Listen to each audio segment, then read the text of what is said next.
Welcome into a special edition of the KSL Sports Front Page, powered by KSLSports.com. I'm your host and Utes insider, Trevor Allen, for KSLSports.com, and we are reacting to the news that came down this morning. Utah State head coach Craig Smith is leaving the Aggies, and he is becoming the new head coach for Utah Utes men's basketball. And to break that down of what's next for Utah and Utah State is KSL SportsBeat anchor Jeremiah Jensen. JJ, how are you, man? Trevor, I'm busy, as you are too. It's great. It's fun. We had some, I wouldn't call it unexpected news, but I didn't think it would happen so quickly this morning, but here we are. So it's always exciting when these type of things develop. So just to kind of get this out of the way, were you surprised on March 16th that Mark Harlan decided to relieve Larry Kraskowiak of his duties after 10 years as the head coach? No. I felt like 5 years without making the NCAA tournament at the University of Utah is way too many. I just don't think that that's acceptable. And I didn't see the program on an upward trajectory. I didn't see the progress that you'd want to see, where you could say, okay, where they had a year where, they had a bunch of kids graduate and now they're rebuilding, or there was just there were some injuries or something got in the way. There was just no momentum, no juice, no excitement in the program. Honestly, the program, to be frank, became a bit irrelevant. It got to the point where it was kind of fortunate in this COVID year that there wasn't these attendance situations come up where you look in the crowd and not seeing a lot of people there, because I think that the interest in the program among a lot of alumni and a lot of supporters, fans, was probably as low as it's been since the last year that Jim Boylan was there. And we all know what happens when that takes place, is when there's not many people coming to your games and you're not winning a lot of games, then an athletic director has to look at the program and say, okay, we need to make a change. And I think that's what happened. Were you shocked at all that maybe they did this move now, especially in the middle of a pandemic where, Harlan's lost a lot of money due to COVID, as has every, department around the country. But just that, especially with Larry's buyout being as big as it was, and, trying to do that on top of paying the salary for the new head coach. Well, I mean, I don't have, I can tell you this, that the money that's used to buy out coaches and to sometimes pay coaches doesn't come from the athletic department's budget. It comes from boosters. And so I'm sure that there were some people of influence that had that money that stepped up to help out with that. It was always, I think the big thing we looked at all the time in the last couple of years with the program is, Larry's probably safe because he has a big buyout, right? Whenever you're saying a coach is pretty safe because of the buyout, I mean, that tells you that things aren't going well. But it becomes a financial issue with the coach. And I think that obviously Harlan was able to make this happen, where he was able to find the money that it would take to do that. And that didn't surprise me too much. I think, during a pandemic year, maybe, all this stuff has been unprecedented. We're dealing with stuff we've never really had to deal with before in our lifetimes. And so I think maybe you would give some, I think around the country you've seen a lot. I mean, look at Kentucky and Duke struggling this year like they've never struggled before. So I think you give a little bit of excuse there, but this wasn't just a pandemic thing. This trajectory of this program was going in the wrong direction well before last March. So the fact that they were able to do it now, I think, to be frank, I think it was a year overdue. I think that I was surprised. I think maybe a buyout situation wasn't as easy last year to do. I think that there was that little momentum in the program and a change needed to happen. So the fact that it happened in a pandemic year, I guess if you wanted to say maybe would give some, maybe a little more leniency with the struggle. I think this was well overdue, and I don't think it mattered whether it was a pandemic year or not. I know that there was a lot of rumors, speculation, and some of it has obviously come to light with Alex Jensen being a really strong candidate for that job, but then ultimately decided to stay with the Utah Jazz. Johnny Bryant, who is currently with the Knicks right now, also chose to stay. And then obviously the focus shifted to Craig Smith to where we're at today. But were you more shocked, or would you have been more shocked that Johnny Bryant or Alex Jensen would have taken the Utah job? I was always skeptical. I mean, I think I said this on SportsBeat when we talked about the coaches that were in line. I said I would be surprised if Alex Jensen wanted to leave the NBA to do it. And I felt the same way with Johnny Bryant. These guys are in really, I mean, they've worked really hard at the NBA level, and they're in really good positions. Alex Jensen's going to be a head coach in the NBA someday, and Johnny Bryant's going to be a head coach in the NBA someday. Johnny Bryant's the associate head coach of the New York Knicks. So taking a step to college and coaching at the college level is like night and day different than coaching in the NBA. And I think people need to understand that. And so Alex and Johnny are in great situations. They are fantastic coaches. They are going to be excellent head coaches, I believe, in the NBA. I don't think they had as much interest in a college job. And I think the fact that they were probably willing to listen to this job and listen to what Mark Harlan had to say, or look into this job simply because they were alumni and because they care about the program. And I think that maybe that was also the case. In fact, I've talked to people close to the program who tell me that I think that this was the fact that they interviewed Alex and kicked the tires with Johnny was to appease the alumni. And perhaps Craig Smith was Harlan's choice the whole time. So this does not surprise me at all how this played out. And I heard that there wasn't exactly like this huge red carpet rolled out for Alex. He wasn't wowed in the process and decided to turn it down. So I think that this took its course the way that Mark Harlan wanted it to take. And I think that there was a lot of respect paid to Johnny and Alex, and they deserve that. But it doesn't surprise me that this was the end result. It doesn't surprise me that Alex and Johnny stayed in the NBA, and it doesn't surprise me that Craig Smith is now the head coach at the University of Utah. On the carpet not being rolled out for Alex Jensen, I can also confirm that was typically the case. That right. Where he just didn't feel the love from alumni from Mark Harlan. Didn't really feel like wasn't wowed in the interview process for sure. Exactly. And so now Jensen's staying, but obviously the future's bright. And today, Craig Smith, Mark Harlan held that press conference to introduce him as the next head coach of the Utes.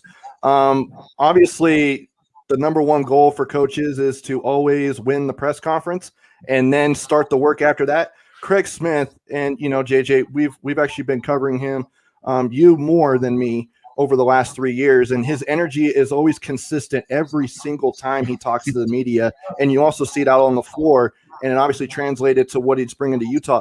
What exactly is he bringing to Utah basketball? Energy, and I think you probably saw that energy today. I look at what he did at Utah State, and it's kind of interesting because we normally, when a coach is hired, they're new to us. We don't know who they are. We're becoming familiar. I'm very familiar with Craig Smith and have had a chance to sit down and talk to him and get to know him a little bit and interview him and follow his program and see what he does for the last 3 years very closely. And he's the number one thing I'm going to tell you he brings is energy. Right out of the gate, he's going to bring juice and energy to this program, energy that's been lacking perhaps for the last 5 years, that they need to have this program. I mean, look, you look at what he's done at Utah State. Okay, his first year, I mean, they started 7-0 his first year after coming off of a really rough 3 years under Tim Duryea. I think did not go well up in Logan. All of a sudden, he takes basically the same players, adds Nemi Ishkeda as a freshman, and he turns that team into an NCAA tournament team in his first year. And they right out of the gate, they were awesome. We were like, wow.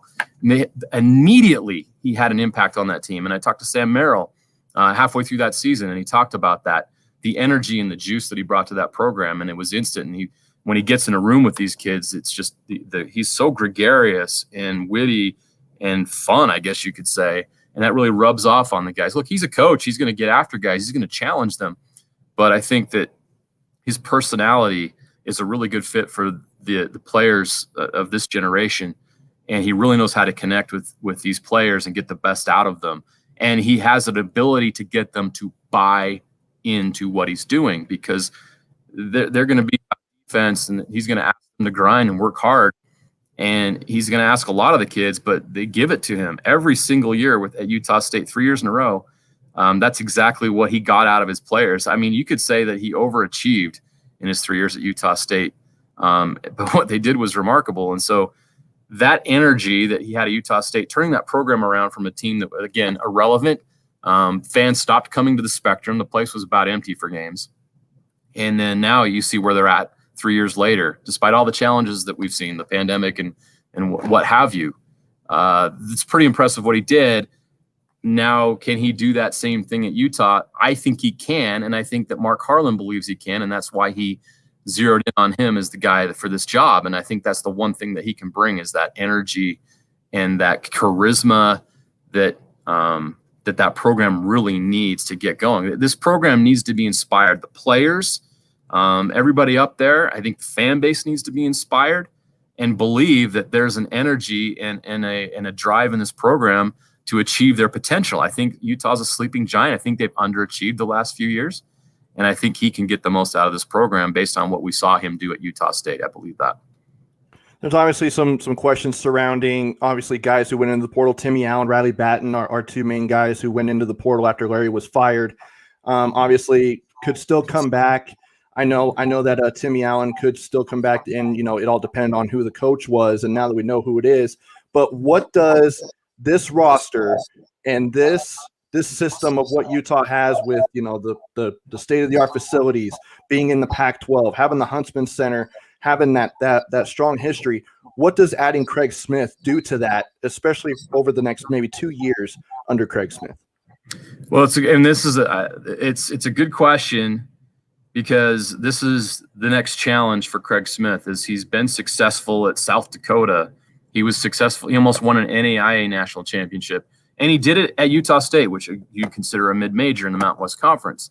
Can he recruit at a Power 5 level? Can he bring in – you're going to have to bring in NBA-level prospects to compete and win in the Pac-12, right? I mean, that's when Larry Krystkowiak won in the Pac-12 when he had DeLon Wright, Jakob Poeltl, and Kyle Kuzma on the team. Those are NBA guys. You've got to have that level of talent to be able to win Pac-12 championships. So can Craig Smith go out and get those guys? Well, Sam Merrill was already there at Utah State, but he developed into an NBA player while he was there. Nemi is clearly an NBA guy. So I think he can. Can he do it at the level he's going to need to at Utah? He's got to prove that he can recruit at a Power 5 level. We'll see who his staff he hires, and that's the next step that I need to see with Craig Smith. But I think the biggest challenge for him right now as a recruiter is to get Timmy Allen to decide to come back and play at Utah, right? So if you can get Timmy Allen to come back and play his senior year at Utah, then you've got a guy that has proven can play and can be a leader for your team and get stuff done. And then he can go out in the transfer portal. This is kind of an unprecedented time, Trevor, where we've never had this many players in a transfer portal before. So coaches have an unprecedented ability to go out and find guys quickly that can play and are established players. You're not worried about developing true freshmen right out of the gate as much as you used to be before. You're not leaning on that as much in college basketball. You can go out and find guys that fit what you want to do, fit your culture, and maybe fit certain areas where you see weakness. I mean, it's the dynamic in recruiting has changed quite a bit with this current situation with the transfer portal. And I think Craig Smith could take advantage of that too. But first and foremost, I think you got to go try to get Timmy Allen to stay at Utah, and then you can build around that. And so we'll see how good of a recruiter is. If he can get Timmy to stay, then I think that would be a really good start. You know who will also thrive under Craig Smith is Ian Martinez and Pelle Larsson, I feel like. Okay. I agree. I think that the way that Craig coaches and the development and the time that they spend, I think those are guys that have a lot of raw talent and ability, but maybe just need to polish that and have it, work really hard and improve what they have. Martinez, my goodness, the athleticism he has. I mean, if you can get him to become an all-around good player and kind of work out some of those rough edges, then yeah, he could be a star player for you later on. Absolutely. And, and Pelle Larsson, I think, yeah, you saw flashes, right? But you didn't see it consistently enough. And that'll be a challenge for Craig Smith to try to convince these guys to stay and develop those kind of talented players. But if you get those two guys to step up, keep Timmy, and go out and get a couple guys in the transfer portal that could have instant impact, all of a sudden, see what I'm saying? Like Craig Smith could come in here and it just takes a couple guys that he can bring in, and he could do the same thing here at Utah that he's done at Utah State. It doesn't take a lot. And he knows the formula. He knows how to do it. Couple of more things, JJ, and then I'll cut you loose. With a Craig Smith coming in, how much of a I don't want to say a drastic change is it for him to now start going from prepping for Mountain West schools to going to the Pac-12 schools? How much of a challenge do you think that will be for Craig Smith in his first year at Utah? Not at all. I have that much respect for what his ability, and that's why he's been such a great coach. he's been able to step up. So he went to from NAIA to South Dakota, from South Dakota to Utah State, and the winning is consistent.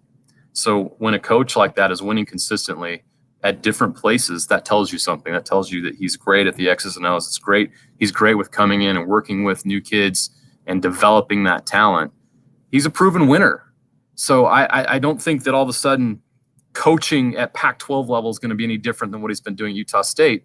You mentioned you're going up against maybe slightly better coaches and slightly better players, but you have slightly better players too, right? You're a Pac-12 school too, and you have all these facilities, so there's no excuse not to have similarly good players. And he's a proven coach, so I don't see that as I'm more concerned about Craig's ability to recruit at that level, not to coach at that level. He's going to be an outstanding X's and O's coach. He's going to have no trouble coaching against Pac-12 competition. He's got to go out and get dudes, and that's going to be the challenge. Can he do that? And if he can, then the X's and O's are going to be there. His in-game adjustments, are just phenomenal. You talk to other college basketball coaches about Craig Smith, and they'll tell you that they know better than anybody what it takes to do all these things and make it work. The X's and O's part, the scheme, everything that he does in game, outside of the game, in practices is phenomenal. And that's not going to be a problem for him. He's got to go get the guys that can help execute what he does. I know that Craig is a very well-rounded coach, but if just from covering him as much as you have, where do you think Craig Smith hangs his hat more, defensive or on offense? Because you have Sam Merrill, who was a big-time offensive player, and then you have Keita, who's kind of the opposite of that and a really good defender. Defense. If you look at the numbers, you look at the style of play, the emphasis placed on defense. He talks about defense leading to their offense all the time, and those Utah State teams, when they had a lot of success, they really locked down on defense. And you look at, Mish Keita is a special player, so Craig was fortunate to have a future NBA center playing for him at that position to anchor defense. But you had a lot of other guys that played great defense. Sam Merrill, he got Sam Merrill to buy in defensively when, Sam is a tremendous offensive player. You look at a lot of the other guys they have, there was a tough, hard-nosed team, and they won most of their battles against San Diego State. This year they swept San Diego State, who's one of the hardest, tough-nosed teams you're going to play. They beat them, 2 years in a row in a championship game in the Mountain West Conference tournament. Going toe-to-toe against a team that's known for their defense and hangs their hat on defense, that tells you all you need to know. Craig Smith can coach defense. His teams are going to play with a chip on their shoulder. They're going to play hard-nosed. They're going to be tough. And I think that, don't be fooled by this gregarious, happy-go-lucky, joking around, making light of himself kind of guy. There's a toughness to him and a chip on his shoulder as well, that really translates to his players, and they play tough and they play hard. When Craig talked to the media today, he was asked if Keita wanted to come back for one more year, would he try and get him to go to Utah? He said he wasn't going to go down that road, but do you think that that's a road he could potentially go down? No. I think Nemi's going to the NBA personally. Yeah. So I don't see. He had a great year, so I would not be shocked by that. He's in his third year of college basketball. He's a National Defensive Player of the Year finalist. I don't know what more Nemi would need to do to prove at the college level. I think he's ready to go to the NBA. He's also proven himself on the international level. He's ready to go. I think he needed time to develop strength and to improve on some things. And he went through a workout process with the Jazz and other teams and had those experiences. He's ready to go. So that, and I respect that Craig shot that down today too. I think A, the fact that he's going to the NBA, and B, I don't think he would want to. I think he did some great things at Utah State, and I just think ethically that's kind of weird. You know what I mean? Yeah, so really. If Nemi was going to play another year of college basketball to bring him to Utah, I don't know. I think that I don't think there's any possibility of that. A, because Nemi's going to the NBA, and B, because I don't think Craig would feel comfortable pulling one of the greatest all-time Aggies down to Salt Lake City to play for him for just 1 year. I don't think that would make any sense. Well, it was already weird seeing Craig Smith wearing red. It would probably be I saw it today. I was like, wow. It's just kind of surreal.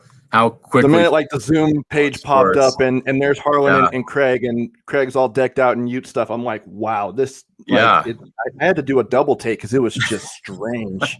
Well, it's not. But, I mean, we've had Mark Pope bounce from Utah Valley to BYU, but we don't see it very often where a coach we're very familiar with that's coached here in the state moves on to another school in the state. So we're just it's pretty rare. So that probably had something to do with that too, the shock of it. So I know that this is a big time gut punch for Utah State fans, and some of them probably saw it coming, but some of them didn't. But who are some of the candidates out there who should be strongly considered for the Utah State job now? Yeah, I mean, a Utah State fan doesn't want to hear this right now, but this is actually in some ways good because if you had success and you had remarkable success, so much so that your coach became very attractive to another school and another opportunity. It's okay. I mean, you'd rather have that than a coach that is not getting interest from other schools, right? So this is just happens. It's a business, okay? So it's just the reality of it. I mean, you see what happened to Texas this week. I mean, Shaka Smart all of a sudden is coaching at Marquette. Now, obviously different circumstances, but you know what I mean? Like, it's just a very fluid business. So the fact that Craig Smith is departing Utah State, yeah, I think Utah State fans are going to be sad about it, upset. Maybe some are going to be angry, but this is the business. So you move on now. And now John Hartwell has a chance to do another home run hire. So who's he going to go out and get? I think you'd probably start, and this has been obvious with a lot of people, is Tim Miles makes a lot of sense. Former Colorado State and Nebraska head coach, had a lot of success, didn't have the success that you thought or hoped he would have at Nebraska, but he was phenomenal at Colorado State and North Dakota State before that. Another personality. I mean, he was a mentor. Craig Smith worked for Tim Miles. And so Tim Miles is very familiar with the Mountain West and has had success in the Mountain West Conference. It just makes a lot of sense. Some other guys, Eric Peterson, an assistant coach right now at Utah State, is a name I would throw out there as somebody who would get some interest. And any of those assistants that were on Craig Smith's staff at Utah State will probably get a look. And obviously Hartwell knows them well. Also throw out there's a great assistant coach at BYU right now that would probably have some interest in a head coaching job here in the state, and that's Chris Burgess. So I'll throw that one out there too. And I think there could be some surprises out there. There's a lot of good young coaches around the country. And, I give credit to John Hartwell finding Craig Smith. When Craig Smith was hired at Utah State, we were all like, who's this guy? Exactly. 3 years later, look what's happened. So I'm going to give John the benefit of the doubt here. I think he can go out and find another Craig Smith type guy. And he's going to, if you've done it once, it's easy to believe that they can do it again. Those are the names I'm going to throw out there. But I'm sure there's some other phenomenal names out there, and who knows who has interest and who knows who they'll come up with. But Utah State's a great basketball program with a great tradition, great fans. I don't think they're going to have any trouble finding the right guy, just like they did with Craig Smith. I think that somebody's going to come in there and the cupboard's not bare. You got some good players there. You got some excitement. The life's back in the spectrum. And some coaches are going to be able to come in there and build on what he's done. And whoever that is, if John, again, finds the right guy, they'll have success. So Aggie fans, well, I get it. Craig was great, and it hurts that he's leaving, especially going down to Utah. But I think the future's bright for Utah State. I really do. What grade would you give Utah for the hire of Craig Smith right now? And then I'll probably ask you this maybe in a year from now after the season's over. But what would you give just the prospect of Craig Smith being hired by Utah? How about an A-? I think he's phenomenal. I think if you told me, when they let Coach K go, that this would be the replacement, I said, that's incredible. I mean, great job.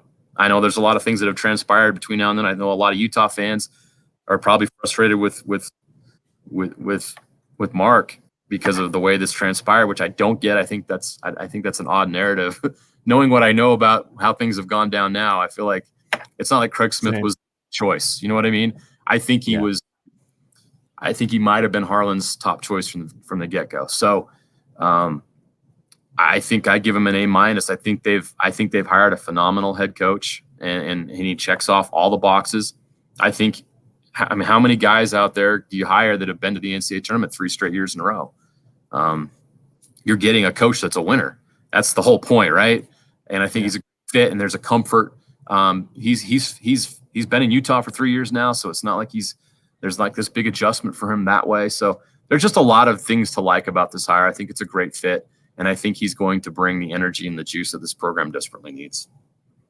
What do you guys have coming up tonight on SportsBeat at 6 and tomorrow at 10:35? I'm sure you guys are not short of things to talk about.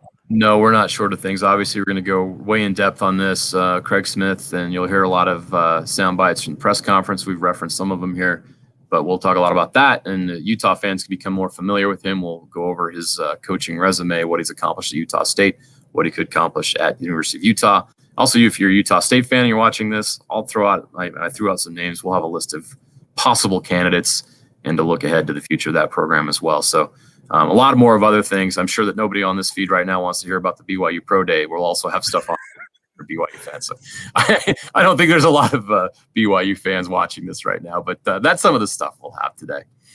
Well, Utah didn't have a pro so we're day. all, a lot of Jazz fans watching, right? So Jazz Grizzlies tonight on SportsBeat. Well, not only that, but Utah didn't have a pro day this year, so I think it's okay. And I think it came at the right time for beat writers, because having to go through this whole coaching search has been a job on its own, right? This has filled up your time, so good. Well, JJ, it's always good to catch up with you, man. We'll definitely see you tonight on SportsBeat. Take it easy. Yeah, you got it. Thanks for having me. All right, that'll do it for this edition of the KSL Sports Front Page. It's powered by KSLSports.com.